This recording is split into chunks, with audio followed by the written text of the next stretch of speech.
Hi. Um, I too think that this notion of and I've heard this before. I mean, whatever. This isn't the first time I've heard it. That a book can only communicate that one flat message that is literally transcribed onto the book. I think it just you can't defend that.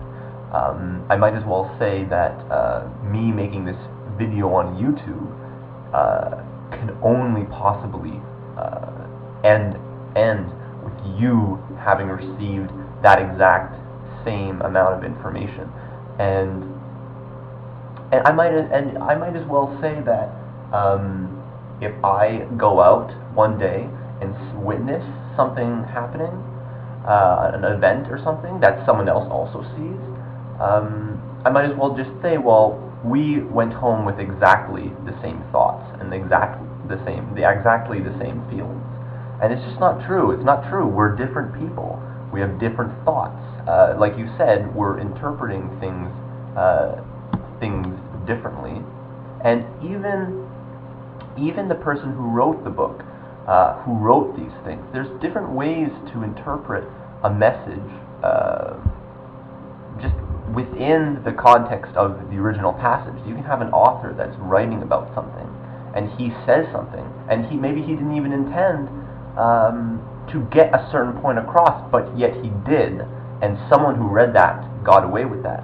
And so I think it's just completely ridiculous to say that you can only carry one message in a book, and that's the version that's written.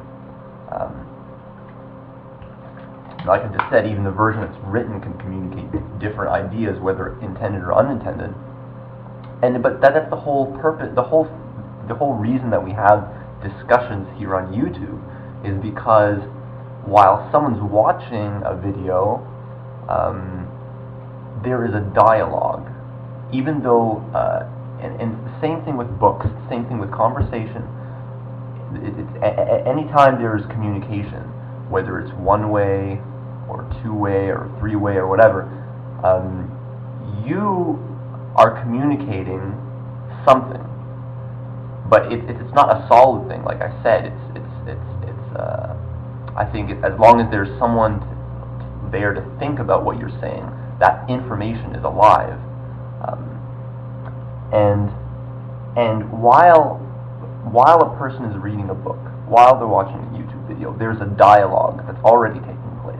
When I read a book, I'm reading there, and I'm already thinking about all the different possible ways that this idea that's being presented can incarnate itself. I'm processing this information. I'm creating original thoughts.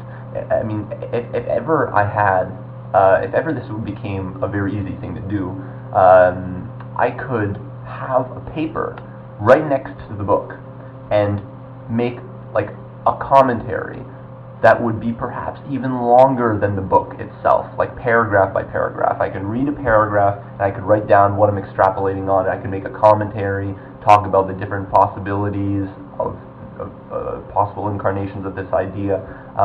The moment I read while I'm reading a book, I'm having almost like a kind of dialogue with the ideas that are being presented to me. I'm already having a conversation within my own mind with this. So when I finish the book and I close the book, I didn't just read that book. I didn't just finish going over the ideas presented in that book.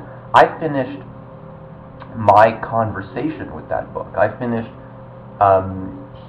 receiving this information and getting even more out of it because I have my own experience and I have my own opinions.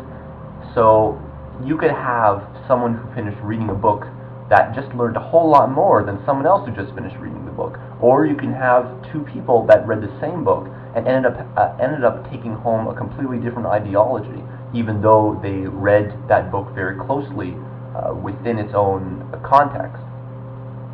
So I think it's the same thing with YouTube, the same thing with conversation. When I'm talking to you, when I start talking with someone right next to me, it all starts with what I have to say, and they process that, and they receive something, a bit of information, then they respond.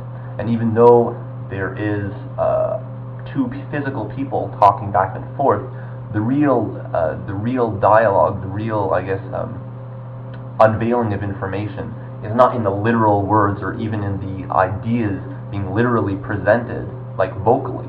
It's really in here that the conversation is taking place within our minds. And I'm not really appealing to a kind of subjectivity or, oh, it's relative. That's really nothing.